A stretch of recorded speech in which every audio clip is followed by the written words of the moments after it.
రాజకీయంగా రిస్క్ తీసుకొని మరీ కేసీఆర్ దళిత బంధు బీసీ బంధు పథకాలను అమలు చేశారని బీఆర్ఎస్ వర్కింగ్ ప్రెసిడెంట్ కేటీఆర్ అన్నారు. తెలంగాణ భవన్లో మహాత్మా జ్యోతిరావు పూలే 197వ జయంతి ఉత్సవాలను ఘనంగా నిర్వహించారు.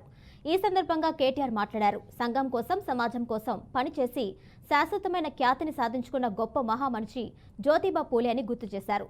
197 సంవత్సరాల క్రితం జన్మించిన పూలే గారు ఎంచుకున్న మార్గం ఆయన బోధనలు ఇప్పటికి కూడా అందరికీ ఆచరణీయమన్నారు.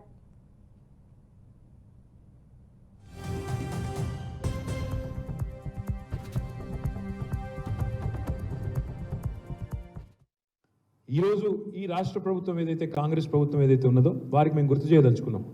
బీసీలో కేవలం విద్యా ఉపాధి అవకాశాలు మాత్రమే కాకుండా రాజకీయంగా కూడా అత్యధికంగా మొన్న జరిగిన శాసనసభ ఎన్నికల్లో అత్యధిక సీట్లు కేటాయించిన పార్టీ ఏదైనా ఉంది అంటే అది బీఆర్ఎస్ పార్టీ, కేసీఆర్ గారి నాయకత్వంలోనే మాట నేను గుర్తు చేస్తా ఉన్నాను.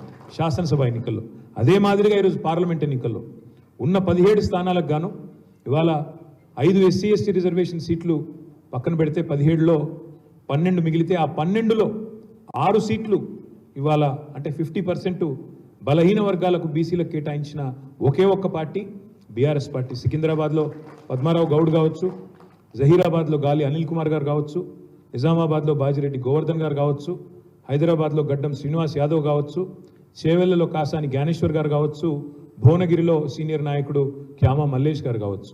ఈ 6గురికి కూడా ఇవాళ బలహీన వర్గాల అభ్యర్థులకు పెద్దపీట వేసి ఉన్న అవకాశాల్లో 12 సీట్లలో 6 అంటే 17లో 5 SC ST పోతే మిగిలిన 12లో 50% ఈరోజు బీసీలకు కేటాయించిన ఒకే ఒక్క పార్టీ బీఆర్ఎస్ పార్టీ. అంటే కేవలం మాటలకు మాత్రమే కాకుండా చేతల్లో కూడా ఆచరణలో కూడా తన చిత్తశుద్ధిని నిబద్ధతను చాటుకున్నది బలహీన వర్గాల సంక్షేమం పట్ల, వారి ఉన్నతి పట్ల, రాజకీయంగా వారికి కల్పించాల్సిన అవకాశాల పట్ల కేసీఆర్ గారి నాయకత్వంలోని బీఆర్ఎస్ పార్టీ.